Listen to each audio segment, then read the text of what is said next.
In an ideal world, we would always have the necessary information to determine the underlying true probabilities. But the reality of the situation is that we rarely have all of the information that we need. A great example of this would be a trial of a new drug. Until we run the trials, we have just no real idea as to the underlying responses that our patients are going to experience.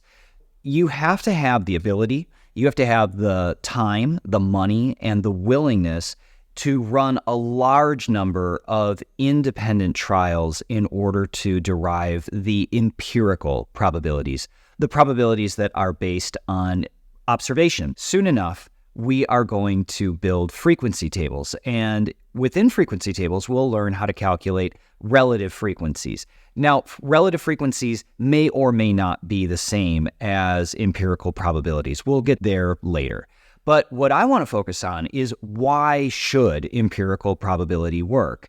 And it fundamentally comes down to the idea of what we mean by probability at all. What drives empirical probability? Well, what drives empirical probability is the law of large numbers. And simply stated, the law of large numbers basically says that if you run a very large number of independent trials, then the empirical probabilities, the probabilities that you derive through observation, will eventually match or mirror the underlying true probabilities, the classical probabilities.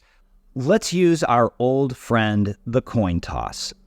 When we say that there's a 50% chance or a 1/2 probability that a single coin toss is going to land heads, what we're really appealing to is this idea that if you were to flip a coin many, many, many times, that your single best guess would be that half of the time it would land heads and half of the time it would not land heads. And really, that's what the law of large numbers gets at. It says, hey, even if I don't know what the true underlying probabilities are, the fact is what those underlying probabilities are telling me is the overall best guess as to the proportion of the time that one event will prevail. What I can do is sort of reverse engineer this and say, well, then let me just run many, many, many, many independent trials.